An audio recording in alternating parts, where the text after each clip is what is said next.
Hi, I'm Diana. I'm a digital marketing consultant and here talking about project promotion campaigning. I'm part of the Digital and Social Media Week, which is being hosted by Zimbabwe Digital Awards. This is a platform that has been forwarded to us, and thank you, Zimbabwe Digital Awards, so that we can get together as digital heads and then get to share our experiences and in the digital space in our different capacities, and just enjoy talking to you. Joining me in this conversation is Byron Kabaira, who's going to share more on the topics that are within project promotion campaigning. Hello Zimbabwe and Africa at large. My name is Byron, and I would like to talk about project promotion campaign with regards to the Digital Social Marketing Week that is being hosted by the Zim Digital Awards from the 11th to the 15th of November.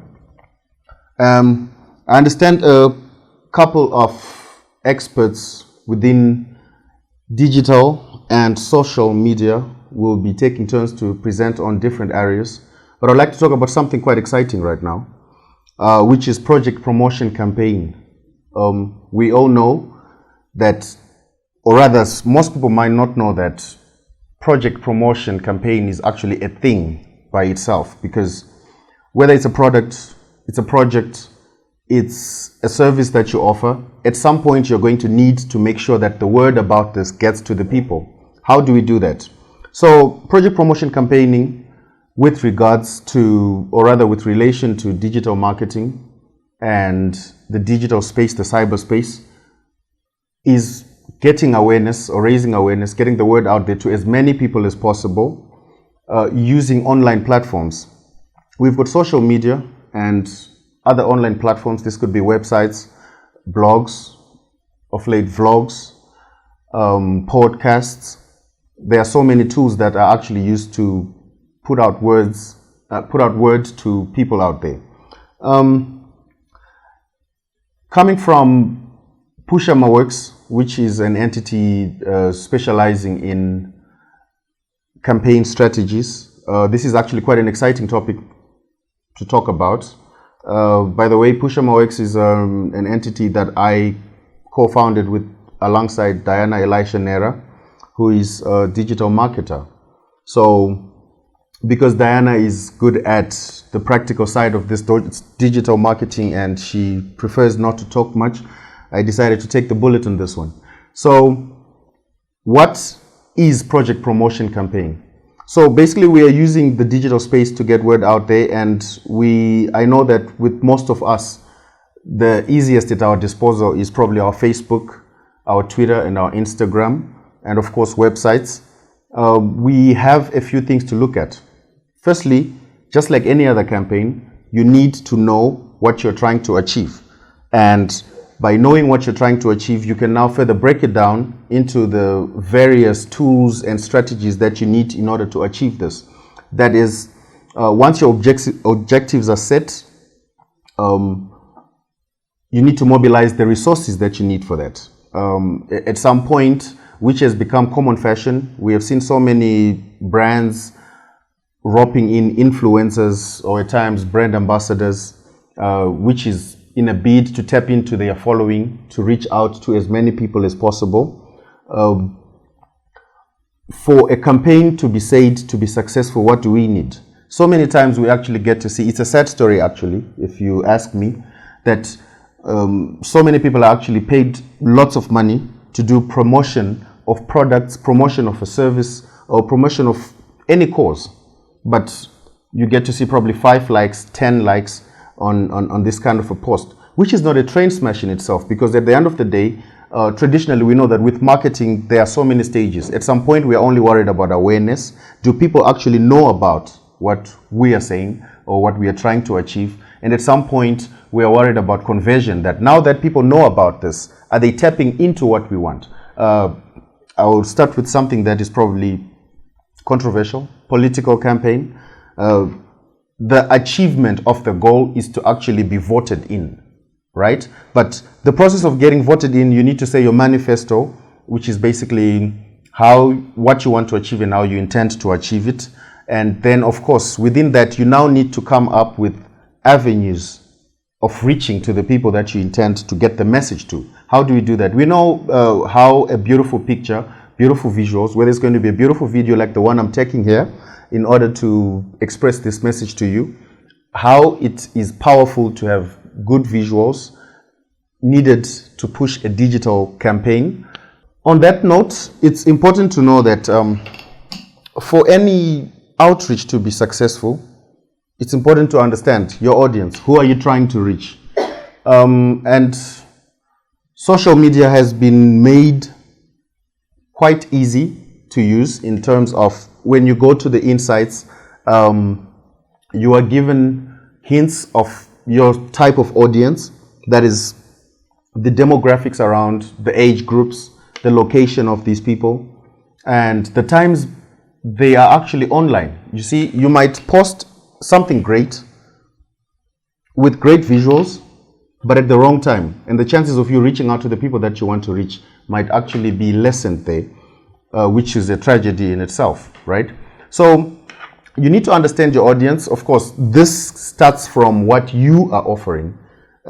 If it's a product to do with children, for example, you need to understand that, are you selling to children, which is normally not really the case, especially with most African children who are probably not personally, financially empowered. So if you want to sell children's products, probably you're targeting the parents. So, and these children fall within what age group, and that should also give you a hint as to what age group the parents are. And you check from your stats what sort of audience you actually attract on your platform. At some point, it might actually be quite a lot of wisdom to accept that probably your platform is not good enough to push your product. How many times do we have a brand failing to send out a message from their own page, but after using maybe other pages, you find that they have got a successful campaign? So after you segment your audience according to preferences, you know, just like traditional marketing, preferences, position, that is the location where these people are, and of course the pricing. You need to understand what product you're selling and how much it is, and if the people that you intend to reach out to can actually afford it. Otherwise, there's no conversion in that. Before you actually embark on a campaign, just like any other campaign, you need to make sure that you also have a budget for this. This budget goes for your own paid ads, or this could be actually directly on the platform, whether you're going to pay Facebook, you're going to pay Google for them to flight your advert around, or you're going to need to engage influencers that you need to pay some amount. And of course, just like any other project, there has to be some project management aspect to it. And within project management, we know that there is the whole pre-project phase where most of the planning is done, where you want to see what resources are going to be needed in order to achieve the outcomes of whatever project you're embarking on. Then, of course, the execution of the project, which is now probably how you're going to be now running the campaign online. And after the campaign is done, you also need to evaluate. And during this project, you also need to be monitoring whether what you're doing is actually being effective. It's so easy. How do you check that? If you are the admin of any online platform, it gives you the chance to always check your engagement level, your reach. I'm sure most of us, if you're an admin of a page, you'd know. You can go and actually check how many people you're reaching, and you can also get to investigate of these people you're reaching, where are they, and are they even the people that you intend to reach? So from time to time, that continuous monitoring and evaluation is also quite important, because you might actually need to go back to the drawing board and re-strategize how you are going to be dishing out your content online. After all is said and done, you want to find out if your campaign has been successful. There's only one way to know if a campaign has been successful. It's if our objectives have been reached.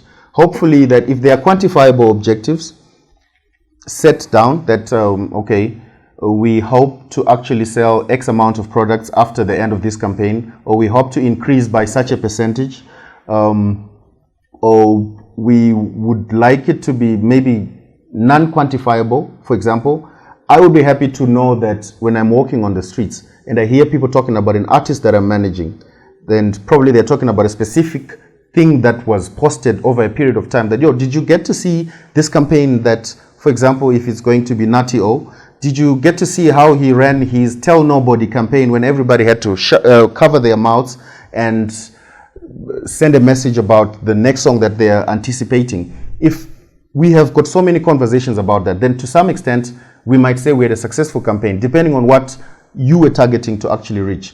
If it's going to be that when our project rolls out on YouTube, we would like to make sure that we move away from the traditional 5,000 views in the first 24 hours to probably 15,000 views, then we know that, okay, so now we had a more successful campaign than before, because now we've got more people viewing per time than before. All right. So really, there are so many ways to actually get to check whether our campaign has been successful or not, but it's very important to check if it has been successful or not. Remember, there's also return on investment. Money not being the only resource that you get to spend during a campaign, you also get to spend time, which is even more important than money. You get to actually engage a whole lot of people and a whole lot of resources during a campaign. So we want to know if this campaign has been successful. All right, so who do you need to consult in order for you to have a successful campaign? I know that traditionally, most of us believe in tagging as many people as you can on social media. At some point, that sort of guerrilla marketing strategy, you might find that you irritate your audience more than actually engaging them or getting them to like what you're doing. You need to focus more on generating interesting content, which still goes back to your intended audience. You need to know what interests the people that you're trying to reach out to. If it's young people, you need to know what's appealing to young people. You might actually be selling clothes to young people and selling clothes to elderly people. The way that you're going to make this approach is totally different from even the visual that you're going to use. If you're going to post a picture of a young man in a suit, you're trying to sell suits to young people. It's different from trying to sell suits probably to the elderly. So it's how you're going to treat your content is very, very important. Byron did mention on the content of the campaign, and this is a very, very crucial part. When all the planning has been done, the audience has been specified, the budget has been set, and everything else is in place. Now comes the part where the content is rolled out, the actual communication that now happens with the outside world. Most of the other stuff is happening internally, and then now the time comes to go to talk to the people. Depending on who the audience is, sometimes it's a mix of everybody, then the language and everything has to be suitable for everybody. When we talk about content, we are talking about the visuals, which is your videos and photos. And we also talk about text, the captions, and we also talk about audio and any other content that will be taken from other sources. We call that curating content, when you share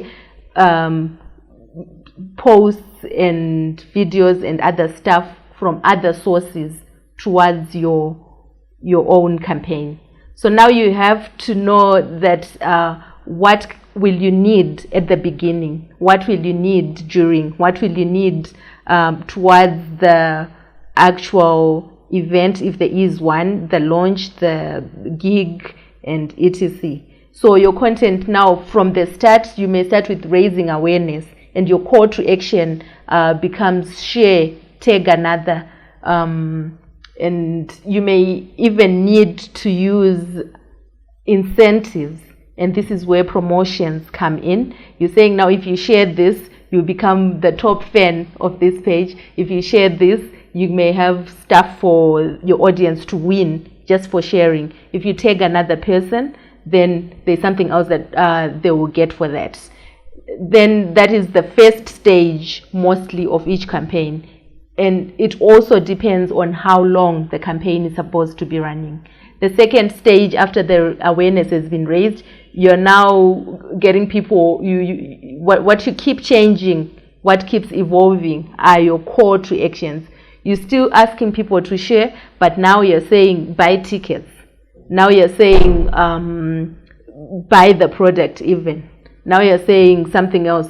And in that also comes product education, promotion, service education. Most of the time we are selling our stuff and we're wondering why people are not coming on, but it's just because they don't know what you're talking about. They don't know about your product, what it does, why should they be using that product. So you use the campaign to give a lot of more education. Get to ask clients to say, what do you use this for? What do you, or anything else, any other questions and competitions and call to actions that you can structure around product or service or event education. This also the part where you use, there's another part of content which is very crucial, which should not be left out at any given point. There's a organization that is behind the campaign. There is that brand that is you need to educate people on that brand continuously. Who are we? What do we do? Why do we do it? Our mission, our vision. And that is also communicated in the content. Whether you're using photos or videos or audio recordings, then it means the quality of the production has to be on point so that people will take you seriously. And now you need to, the whole point of the planning of the campaign is when you set up to say, if we are going to do a documentary, for example, on a campaign that is running for 3 months, when do you start to do the documenting? When do you compile everything? So you give room for the time for production until you then roll it out. So if you need a video that is rolled out on a Monday, that means the production has to be done the previous week, and you have to put that into consideration. There is also the content planning. I like to call what I normally use on my platforms an always on calendar. So when we talk about an always on calendar, we're talking about content we are posting about this, and every day, Monday to Friday, sometimes to Saturday and Sunday, every day there's something that needs to be posted. It's easier for me to have a plan to say each Monday I'm posting about my Men Crush Monday or whatever else it could be, motivational Monday, anything. And then on a Tuesday, I will say Tuesday, I will find something else to put on Tuesdays. Or that's when I then say the brand education goes on a Tuesday. And then the next day, all the way unto Friday. Here it's just a structure of the content, of the information that will be then shared.